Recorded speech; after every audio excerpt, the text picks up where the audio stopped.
जान छुड़ाने के लिए बेचैन थे। पिछले कुछ दिनों से अजीज का रवैया इसकी तरफ और बच्चियों की तरफ बेहतर हो गया था। वो भी खुश थी कि अल्लाह ने इसकी सुन ली। एक दिन अजीज इसकी और बच्चियों की अपनी सबकी इंश्योरेंस पॉलिसी के कागजात लाया और बड़े दिलारे से रक्षंदा से दस्तखत करवा लिए। एक रात वो बच्चियों के साथ सोई तो इसने महसूस किया कि किसी ने इनके दरवाजे को बाहर से बंद कर दिया है। वो पागलों की तरह दरवाजा पीटती रही, मगर सुई गैस इसके कमरे में बढ़ती गई और आखिरकार कार्बन मोनोऑक्साइड पॉइजनिंग से इन सबकी मौत हो गई। अजीज और इसके घर वाले सुबह मगरमच्छ के आंसू बहाते रहे और पूरा कारोबार घर और 5 करोड़ की इंश्योरेंस के क्लेम के मालिक बन गए, मगर ये पैसा इनको इस्तेमाल करना नसीब ना हुआ।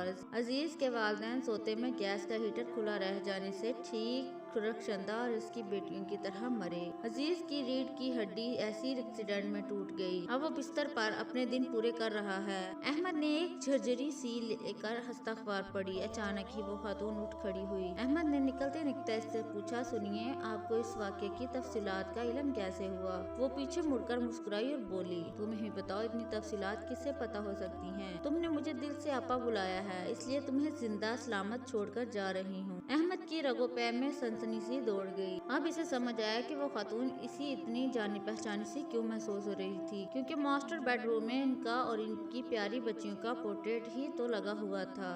जिंदगी में पहली बार इसको रूहों के वजूद पर यकीन आया। अगली सुबह इसने सबसे पहले घर खाली किया और कब्रिस्तान जाकर रक्षंदा और इसकी बच्चियों की कब्रों पर फातिहा ख्वानी की। ये सारा किस्सा इसके बुखार से दहकते दिमाग की कारस्तानी थी या हकीकत, वो आज भी फैसला करने से कासिर है। हमें लालच में इतना भी नहीं डूब जाना चाहिए कि हम अपनों को भूल जाएं। खुदा सबको उतना देता है जितना वो संभाल सके। हर हाल में अल्लाह ताला का शुक्रिया अदा करें और अपने प्यारों की कदर करें और अपनी बेटियों को रहमत अल्लाह ताला की समझें। से प्यार और शफ़क़त से पेश आए। बेटियां माँ बाप को दिलो जान से चाहती हैं और उनकी खिदमत करती हैं। खुदा हर बेटी के बाप का साया इस पर सलामत रखे, इलाही आमीन। दोस्तों, अगर आपको हमारी कहानी अच्छी लगी तो प्लीज इसे लाइक और शेयर जरूर कीजिएगा और इस तरह की मोरल इखलाकी सबक आमूज़ और पूरी इसरार कहानियाँ सुनने के लिए हमारे इस चैनल को सब्सक्राइब जरूर कर दें और बेल आइकन को दबा दें ताकि हमारी आने वाली तमाम वीडियो सबसे पहले आप तक पहुँच सकें।